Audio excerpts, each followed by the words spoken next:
ராஜீவ் கொலை வழக்கில் முருகன், சாந்தன், பேரறிவாளன் ஆகியோருக்கு உறுதி செய்யப்பட்ட தூக்கு தண்டனையை ரத்து செய்ய வலியுறுத்தி தமிழகம் முழுவதும் பல்வேறு அமைப்பினர் தீவிர போராட்டத்தில் ஈடுபட்டு வருகின்றனர்.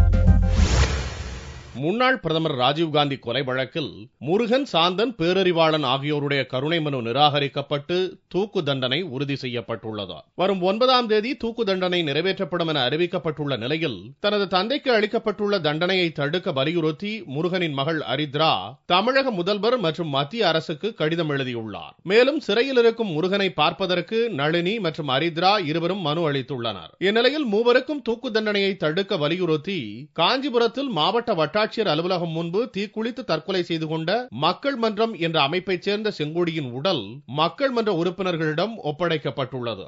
இப்பிரச்சனையில் தமிழகத்தில் பல்வேறு அமைப்பினரும் ரயில் மற்றும் சாலை மறியல் போன்ற பலதரப்பட்ட போராட்டங்களை நடத்தி வருகின்றனர். சென்னை கோயம்பேட்டில் உயர்நீதிமன்ற வழக்கறிஞர்கள் 3 பேர் தொடர் உண்ணாவிரத போராட்டத்தில் ஈடுபட்டுள்ளனர். வழக்கறிஞர்கள் போராட்டத்திற்கு ஆதரவாக கவிஞர்கள் மற்றும் எழுத்தாளர்களும் ஒரு நாள் அடையாள உண்ணாவிரத போராட்டத்தில் ஈடுபட்டனர். முதல்வர் ஜெயலலிதா நினைத்தால் 3 பேருடைய தண்டனையை தடுக்க முடியும் என்றும் முதல்வருக்கு அதிகாரம் இருப்பதாகவும் அவர்கள் தெரிவித்தனர். இன்று அரசு தனக்கு அதிகாரம் இல்லை என்று கூறினாலும் இந்த அரசிற்கு அதிகாரம் உண்டு என்பதுதான் சட்ட விதி. அதை தமிழக முதலமைச்சர் உணர்வார்கள்.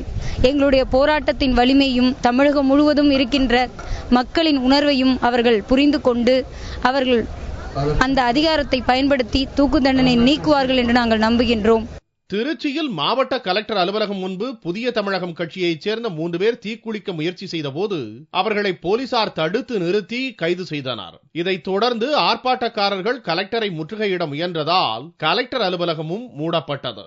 இதனால் அங்கு சிறிது நேரம் பரபரப்பு நிலவியது. இதனிடையே ஈரோடு மாவட்ட கலெக்டர் அலுவலகம் முன்பு சாகும் வரை உண்ணாவிரதம் இருக்க முயன்ற இளைஞர்களை போலீசார் கைது செய்தனர்.